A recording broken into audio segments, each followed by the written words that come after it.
नमस्कार बालमित्रांनो, मंथन प्रज्ञाशोध सामान्य ज्ञान परीक्षा इयत्ता पहिली. आपल्या सर्वांना माहीत आहे मंथन परीक्षेसाठी इयत्ता पहिलीला आपल्याला एक पेपर असतो. त्यामध्ये आपल्याला 4 विषय दिलेले असतात. भाषा म्हणजे मराठी, गणित, इंग्रजी आणि बुद्धिमत्ता चाचणी. त्यामध्ये बुद्धिमत्ता हा जो विषय आहे आपल्याला तो 50 गुणासाठी असतो. परीक्षेमध्ये जवळपास या विषयावर आपल्याला 25 प्रश्न येत असतात. म्हणजेच एक प्रश्न 2 गुणासाठी असतो. तर बुद्धिमत्ता या विषयामध्ये आज आपण वर्गीकरण या घटकातील संख्या या उपघटकाचा अभ्यास करणार आहोत.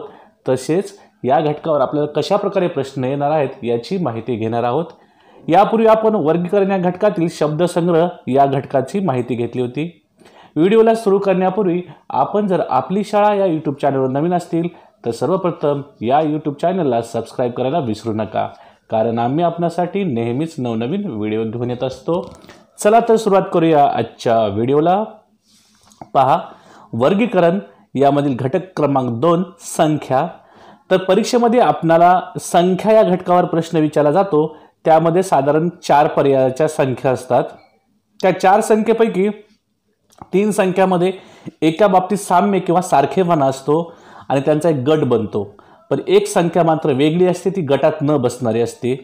तर त्यामध्ये साधारणतः एका पाड्यातल्या संख्या येतात, कधी सम विषम संख्या असतात, केव्हा केव्हा दिलेल्या संख्येतील 2 अंकांची जर बेरीज केली आपण ते सारखी असते, एका संख्येची बेरीज जास्त किंवा कमी येते.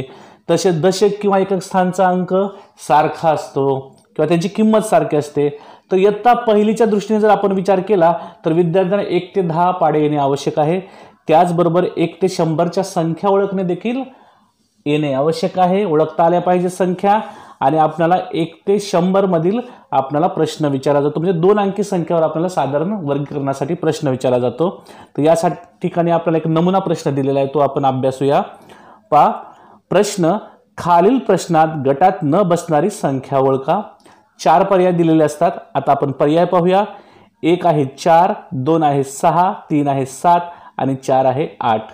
आता आपण जर या संख्यांचं निरीक्षण केलं 4, 6, 7, 8, तर यापैकी 4, 6 आणि 8 या संख्या 2च्या पाड्यात येतात आणि 7 ही संख्या 2च्या पाड्यात येत नाही.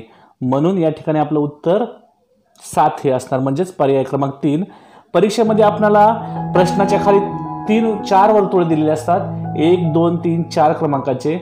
त्यापैकी आपल्याला आपलं जे काही उत्तर असेल ते त्या ठिकाणचं वर्तुळ आपल्याला गोल करायचं असतं. तर या ठिकाणी आपलं 7 उत्तर आहे, म्हणजे पर्याय क्रमांक 3. तर आपण दिलेल्या वर्तुळापैकी 3 हा पर्याय काय करायचा आहे, निवडायचा आहे आणि त्याला गोल करायचा आहे. विद्यार्थी मित्रांनो, गोल करताना एक काळजी घ्यायची, आपल्याला गोल हा संपूर्ण करायचा आहे, अर्धवट करायचा नाही किंवा खाडाखोड करायची नाही आणि घाई देखील करायची नाही, वर्तुळाच्या बाहेर देखील जायचं नाही. तर अशा प्रकारे आपण हा गोल करायचा आहे. आता आपण व्यवसाय सोडूया, काही प्रश्नांचा सराव करूया की संख्या वर्गीकरणामधील संख्या घटकावर कशा प्रकारचे प्रश्न विचारले जाणार आहेत. पहा, प्रश्न 1 ते 15 साठी सूचना. खालील प्रश्नात गटात न बसणारे पद ओळखा, म्हणजेच वेगळी संख्या ओळखायची आपल्याला. पहिला प्रश्नामध्ये 1 आहे 71, 2 आहे 41, 3 आहे 51 आणि 4 आहे 83. आता जर आपण या सर्व संख्याचं निरीक्षण केलं तर आपल्याला पहा, ह्या कोणत्या पाड्यात संख्या येतात का, नाहीत. कुठल्याच पाड्यामध्ये 4 संख्या येत नाहीत. पण आपण जर नीट निरीक्षण केलं तर या संख्येमध्ये एकक स्थानचा जो अंक असणार आहे तो 3 अंकामध्ये 71 मध्ये 1 आहे, 41 मध्ये 1 आहे, 51 मध्ये 1 आहे, मात्र 83 मध्ये 3 आहे. म्हणजे या ठिकाणी 83 संख्या काय आहे, वेगळी आहे. म्हणून आपण पर्याय क्रमांक 4 निवडायचा आहे. 4चं वर्तुळ आपण अशा प्रकारे गोल करायचं आहे पूर्ण. त्यानंतर पुढील प्रश्न आहे 2. पहा, 11, 24, 44 आणि 33. आता या 4 पर्यायांचं जर आपण निरीक्षण केलं तर आपल्याला सहज लक्षात येतं की या ठिकाणच्या ज्या संख्या आहेत, 11, 44 आणि 33 या 11च्या पाड्यात येणाऱ्या संख्या आहेत. 24 मात्र 11च्या पाड्यात येत नाही. म्हणून आपण काय करायचं आहे, या ठिकाणी 24ला गोल करायचं आहे. किंवा या ठिकाणी दुसरं एक ऑप्शन येईल. पहा, दिलेल्या संख्येचं जर आपण निरीक्षण केलं तर दिलेल्या संख्येतील अंक हे डबल डबल आहेत. 1 1 दोनदा आलेला आहे, 4 4 दोनदा आलेला आहे, 3 3 दोनदा आलेला आहे. पण 24 मध्ये 2 आणि 4 हे वेगवेगळे अंक आलेत. असा देखील आपण निष्कर्ष काढून पर्याय क्रमांक 2 पर्यंत पोहोचू शकतो. म्हणजे 2 हे उत्तर आपण या ठिकाणी निवडायचं आहे. 2चं वर्तुळ आपण या ठिकाणी गोल करायचं आहे. पुढील प्रश्न आहे 3. 12, 10, 15 आणि चौथी संख्या दिली आहे 21. आता या ठिकाणी जर आपण संख्यांचं निरीक्षण केलं तर 12, 15 आणि 21 या सर्व संख्या 3च्या पाड्या येतात. 10 ही संख्या 3च्या पाड्यात येत नाही, म्हणून पर्याय क्रमांक आपलं 2 हे या ठिकाणी उत्तर असणार आहे. 2चं वर्तुळ आपण या ठिकाणी गोल करायचं आहे. पुढे पाहूया 40, 70, 65 आणि 80. आता या चारही संख्येकडे पाहिलं तर लगेच समजतं हे सगळ्या संख्या 10च्या पाड्यात येतात, किंवा दुसरा जर आपण ऑप्शन बघायचा असेल किंवा ट्रिक वापरायची असेल तर सगळ्यात शेवटी बघा 40च्या शेवटी एकक 0 आहे, 70च्या शेवटी 0 आणि 80च्या शेवटी देखील 0 आहे, पण 65 मध्ये 5 हा एकक स्थानी अंक आहे. म्हणजे या ठिकाणी पर्याय क्रमांक 3 आपलं उत्तर असणार आहे. 3चं वर्तुळ आपण या ठिकाणी अशा प्रकारे गोल करायचं आहे. हा प्रश्न 5वा 17, 15, 18 आणि 24 अशा 4 संख्या दिलेल्या आहेत.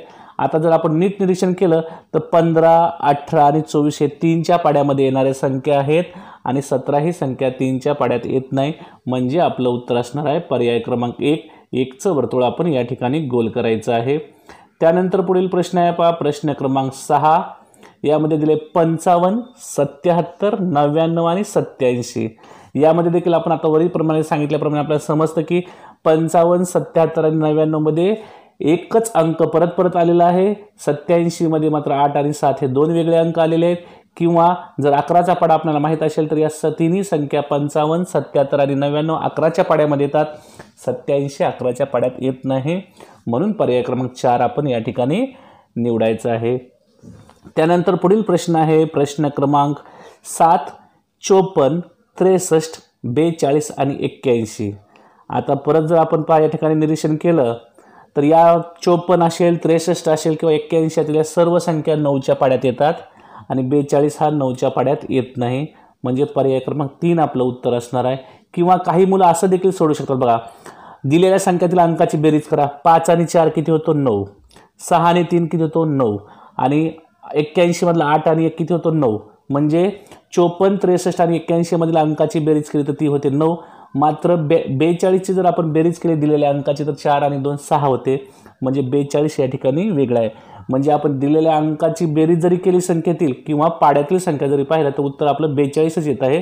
म्हणजे 3 हे उत्तर आपलं बरोबर आहे. 3चा पर्याय आपण या ठिकाणी गोल करूया अशा प्रकारे. पुढील प्रश्न आहे प्रश्न क्रमांक 8, 46, 45, 47 आणि 38. आता बघा या ठिकाणी जर आपण नीट उत्तर निरीक्षण केलं तर 45, 46, 47 आणि 48 मध्ये सर्व संख्यामध्ये 4 दशक आहे. म्हणजे 4 हा दशक आहे, 40, 40, 40. पण 38 मध्ये 3 हा दशक आहे. म्हणजे असं देखील आपलं उत्तर होईल. किंवा 45, 46, 47 या क्रमाने येणाऱ्या संख्या आहेत आणि 38 मात्र क्रमाने येत नाही. म्हणजे पर्याय क्रमांक 4 आपलं या ठिकाणी उत्तर असायला पाहिजे. 4चं वर्तुळ आपण या ठिकाणी गोल करायचं आहे अशा प्रकारे.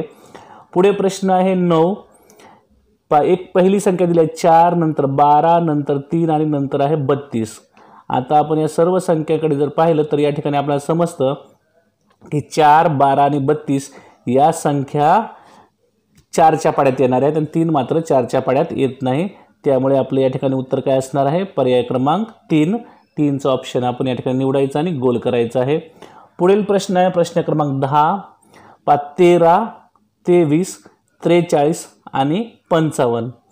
आता पहा या ठिकाणी देखील आपण संख्याचं निरीक्षण केलं. या 4ही संख्या वेगवेगळ्या पाड्यामध्ये येतात, काही संख्या पाड्यामध्ये येतच नाहीत. तर आपण त्यातले एकक दशक पाहूया.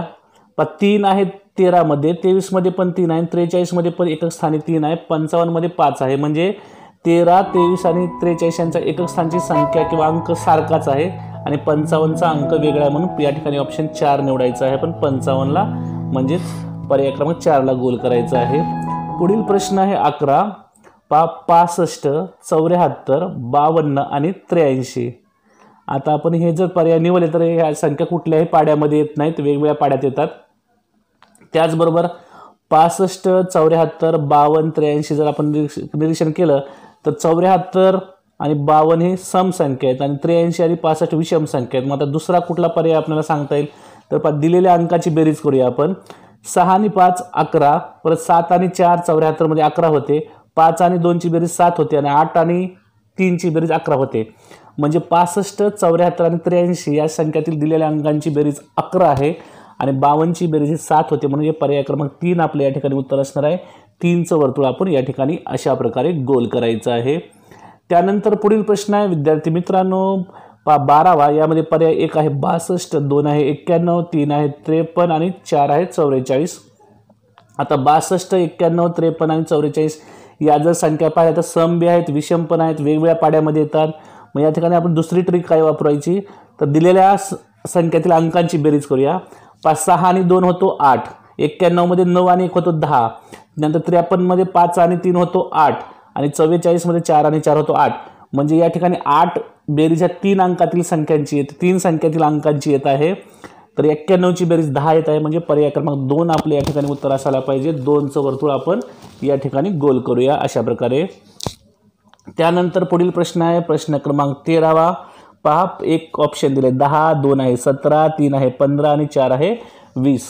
आता जर आपण या सर्व पर्यायांचं निरीक्षण केलं तर 10, 15 आणि 20 या संख्या 5च्या पाड्यात आहेत, 17 मात्र 5च्या पाड्यात येत नाही, म्हणजे या ठिकाणी आपलं उत्तर असणार आहे 2। 2चं वर्तुळ आपण या ठिकाणी गोल करायचं आहे। त्यानंतर पुढील प्रश्न आहे 14। पहा एक पर्याय दिलाय 1, 2 ला दिलाय 3, 4 ला दिलाय 10 आणि 3 ला दिलाय 10 आणि 4 ला दिलेली आहे 7 संख्या। तर आता आपण जर नीट निरीक्षण केलं तर 1, 3, 10 आणि 7 यामध्ये पहा 1, 3, 7 या विषम संख्या आहेत, 10 ही सम संख्या आहे, किंवा असं देखील करता येईल आपल्याला। दुसरं काय ऑप्शन सांगता येईल, नाही पाड्यामध्ये पण कुठल्याच संख्या येत नाहीत। तर 1, 3, 7 ह्या विषम संख्या आहेत आणि 10 ही सम संख्या आहे, म्हणजे पर्याय क्रमांक 3 हे आपल्या या ठिकाणी बरोबर उत्तर असणार आहे। 3चं वर्तुळ आपण या ठिकाणी गोल करायचं आहे। या ठिकाणी सम आणि विषम संख्या अशा प्रकारे आपण या प्रश्नाचं उत्तर सोडवलेलं आहे। आणि शेवटचा प्रश्न आहे प्रश्न क्रमांक 15वा। पहिला ऑप्शन दिले 8, दुसरा आहे 5, तिसरा आहे 4 आणि चौथा आहे 6। या ठिकाणी देखील ते होऊ शकतं। 2च्या पाड्यातल्या संख्या आहेत 8, 4, 6 किंवा 8, 4, 6 या सम संख्या आहेत आणि 5 ही विषम संख्या आहे, म्हणजेच पर्याय क्रमांक 2 आपलं या ठिकाणी उत्तर असणार आहे। 2चं वर्तुळ आपण या ठिकाणी गोल करायचं आहे। ठेवायचं आपल्याला परीक्षेमध्ये दिलेल्या 4 पर्यायापैकी अचूक पर्याय निवडायचा आणि दिलेलं वर्तुळ आपण बरोबर गोल करायचं आहे। अर्धवट गोल करायची नाही, खाडाखोड करायची नाही किंवा घाईघाईमध्ये वर्तुळाच्या बाहेर देखील जायचं नाही। तर अशा प्रकारे आपण संपूर्ण गोल करायचं आहे। तर बालमित्रांनो या ठिकाणी आपण बुद्धिमत्ता या विषयातील जो आपला घटक 2 होता वर्गीकरण, त्यातील उपघटक संख्या याविषयी प्रश्न पाहिले। तसेच संख्या या घटकावर आपल्याला कशा प्रकारचे प्रश्न येणार आहेत त्याचा आपण सराव देखील केलेला आहे। आता जर आपण पाहिलं त्याप्रमाणे आपल्याला समजतं की यामध्ये साधारणपणे 2 ते 10 पाड्यातल्या संख्या असतील, सम आणि विषम संख्या विचारल्या जाऊ शकतात आपल्याला, किंवा दिलेल्या संख्येतील अंकाची बेरीज केल्यानंतर त्यांचा एक गट बनतो। तर अशा प्रकारे वेगवेगळ्या संख्यांचं आपल्याला वर्गीकरण करायचं असतं। तर मला आशा आहे तुम्हाला सर्वांना नक्की संख्या वर्गीकरण हा प्रश्न कशा प्रकारे सोडवायचा आहे त्याविषयी थोडी माहिती मिळाली असेल, तसेच आयडिया आलेली असेल। तुम्हाला जर हा व्हिडिओ आवडला असेल तर आपली शाळा या YouTube चॅनलला सबस्क्राईब करायला विसरू नका। मनपूर्वक धन्यवाद।